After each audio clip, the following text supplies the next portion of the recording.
करता। अरे बनल बा विचार उमंग भरता कि हमरा हथावे घूमे के राजा बड़ी मन करता कि हमरा हथावे घूमे के राजा बड़ी मन करता।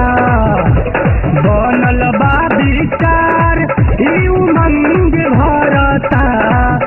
अरे बनल बा विचार उमंग भरता कि हमरा थावे घूमे के राजा बड़ी मन करता कि हमरा थावे घूमे के राजा बड़ी मन करता।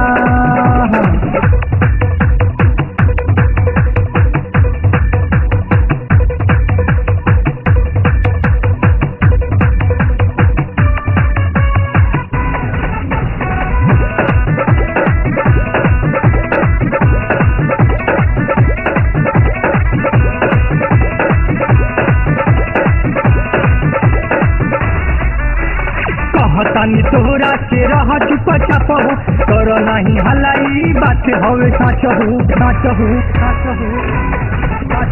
कहतानी तोहरा के रह चुप चाप हो कर नहीं हल्ला जी हो बात हवे साच हो।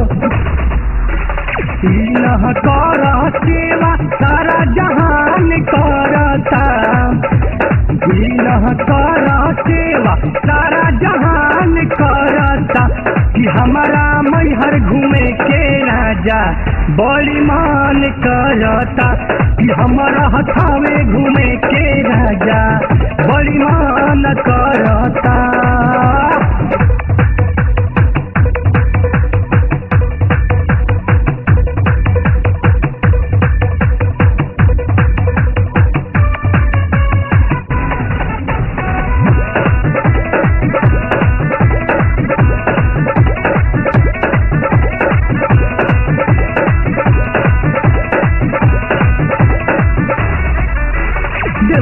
सामान अपन कल तू रुको हावे नगरिया के गाड़ी जाई छूट हो छूट हो छूट। देवरू सामान अपन कल तू रुको हावे नगरिया के गाड़ी जाई छूट हो। कबल करई बहादुर सन बड़ा मन करता। कबल करई बहादुर सन हरदम मन करता कि हमारा कमखिया घूमे के राजा जी बड़ा मन करता कि हमारा थावे घूमे के राजा जी बड़ी मन करता।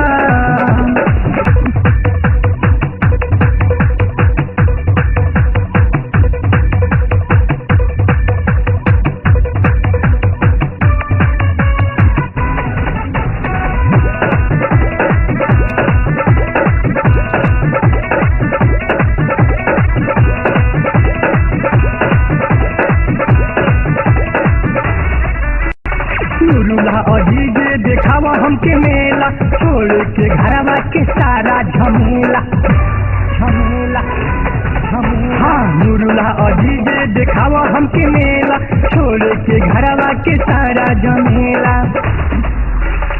उपेंद्र के लेला संगे उनको मन करता। उपेंद्र के लेला संगे उनको मन करता कि हमारा हथावे घूमे के राजा जी बड़ी मन करता कि हमारा हथावे घूमे के राजा जी बड़ी मन करता। बनल बा विचार उमंग भरता। बनल बा विचार उमंग भरता कि हमारा हवे घूमे के राजा जी बड़ी मन करता कि हमारा मैहर घूमे के राजा जी बड़ी मन करता।